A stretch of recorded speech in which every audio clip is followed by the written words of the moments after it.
दोस्तों, पाकिस्तान के army chief Asim Munir ने खुद ही को फील्ड मार्शल बना दिया है। ये हाईएस्ट अटेनेबल पोस्ट होती है किसी भी आर्मी के अंदर, मतलब इससे ऊपर कोई पोस्ट होती ही नहीं है। लेकिन फील्ड मार्शल बनने वाले को देखो कि इन्होंने अपने 11 एयरबेस उड़वा दिए, इन्होंने अपने जो टेररिस्ट ठिकाने थे वो उड़वा दिए, इन्होंने LOC के ऊपर ना जाने कितनी पोस्टें उड़वा दी इस वॉर के अंदर। और उसके बीच में ये बंकर के अंदर छुपे हुए थे जब इंडिया घुस के इनके एयरबेस को तोड़ रहा था। लेकिन उसके बावजूद भी इन्होंने खुद को फील्ड मार्शल बना दिया है। ये दुनिया की इकलौती ऐसी कंट्री होगी जो हारने के बाद में अपने आर्मी में प्रमोशन लेके आती है और इतने सारे मेडल पहन लेती है, और जिसके बाद में ये स्पीचेस भी कुछ इस तरीके की देते हैं अपनी आवाम को। मेरे दोस्तों, मेरे भाइयों, मुझे खुशी हुई है कि आप लोगों ने मुझे अपनी अंजुमन का सदर बनाया है।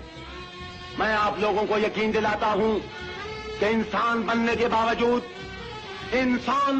बावजूद मैं दुनिया भर के तमाम गधों के हुकूक की हिफाजत करूंगा, तमाम जानवरों के हुकूक की हिफाजत करूंगा और उन इंसानों के हुकूक की हिफाजत। ये फील्ड मार्शल बने किस वजह से अभी तक किसी को भी समझ में नहीं आएगा। क्या न्यूर बेस उड़वाने की वजह से, शहबाज एयरपोर्ट तोड़वाने की वजह से, सियालकोट का सपाट करवाने की वजह से, या किराना हिल्स के ऊपर रेडिएशन फैलवाने की वजह से, या सरगोदा एयरपोर्ट पे एयर स्ट्राइक की वजह से, या फिर भावलपुर के अंदर इनका टेररिस्ट अड्डा था सबसे बड़ा उसको उड़वाने की वजह से, या मुरीद के में जो टेररिस्ट अड्डा था उसको उड़वाने की वजह से, या लाहौर में अपना एयर डिफेंस सिस्टम उड़वाने की वजह से, या कराची में अपना पोर्ट उड़वाने की वजह से ये फील्ड मार्शल बने हैं। मतलब क्या खासियत रही होगी, मतलब इतनी बुरी हार क्या नवाज शरीफ ने भी नहीं देखी थी जितनी बड़ी इन्होंने देख ली, जिसकी वजह से इनको फील्ड मार्शल बना दिया गया। ये दुनिया की इकलौती ऐसी कंट्री है जहां पर सारी की सारी वॉर हारने के बावजूद भी ये आर्मी वाले इतने ज्यादा मेडल अपनी छाती पर चिपका लेते हैं। कतई एडमिरल जनरल अलादीन बनने की कोशिश कर रहे हैं सारे के सारे ही। वहीं पर आप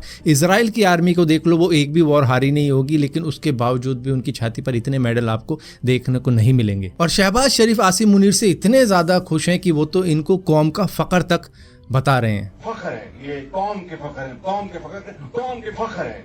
दोस्तों, जितने भी लोग दिल्ली NCR के आसपास में रहते हैं उनको मालूम होगा कि 6 बजे के आसपास से कितनी तेज आंधी चल रही थी दिल्ली NCR के अंदर।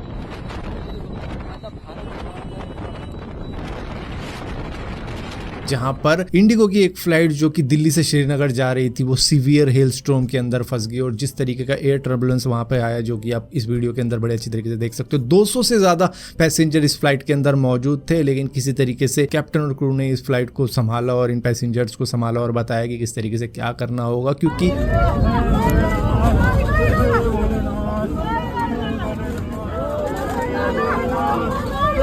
इस इंडिगो की फ़्लाइट की हालत कुछ इस तरीके की हो गई थी। जब ये लैंड हुई थी तो यहाँ पर सभी पैसेंजर तो सेफ हो गए, लेकिन ये सीवियर हेल स्टॉर्म के अंदर कुछ इस तरीके से बच पुचा के आई थी कि बस इसकी नोज़ तो टूट चुकी थी, लेकिन किसी तरीके से पायलट ने सभी लोगों को बचा लिया था।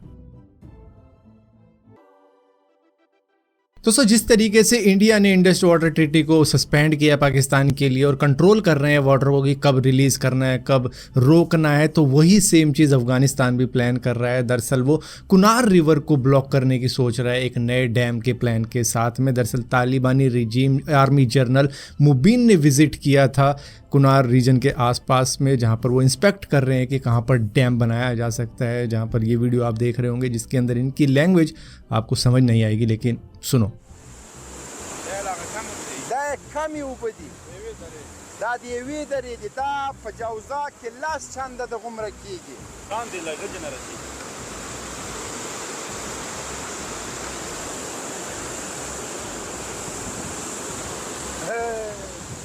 दरअसल यहाँ पर बलोच लीडर जिनका नाम है मीर यार बलोच, उन्होंने अपने ट्विटर के ऊपर ये वीडियो डाली है जिसके अंदर वो बताते हैं कि यहाँ पर ये जो जर्नल है ये बात क्या कर रहे हैं। ये कह रहे हैं कि ये पानी हमारा खून है और हम अपने खून को किसी और की वेंस में क्यों बहाएं, इसको हमको स्टॉप करना होगा और इस वाटर से हमको अपनी इलेक्ट्रिसिटी की नीड को पूरा करना होगा, अपनी एग्रीकल्चर को बढ़ाना होगा। तो यही बढ़िया डिसीजन रहेगा अफ़गानिस्तान के लिए कि एक डैम बनाया जाए जिससे कि इस पानी को कंट्रोल करके किसी तरीके से अपने यूज़ में भी लाया जा सके। दोस्तों, लैंग्वेज की जो फाइट चल रही है वो आप देख के शायद परेशान हो चुके होंगे। कर्नाटका के अंदर जाओगे तो कन्नड़ा बोलनी पड़ेगी, महाराष्ट्र के अंदर आओगे तो मराठी बोलनी पड़ेगी।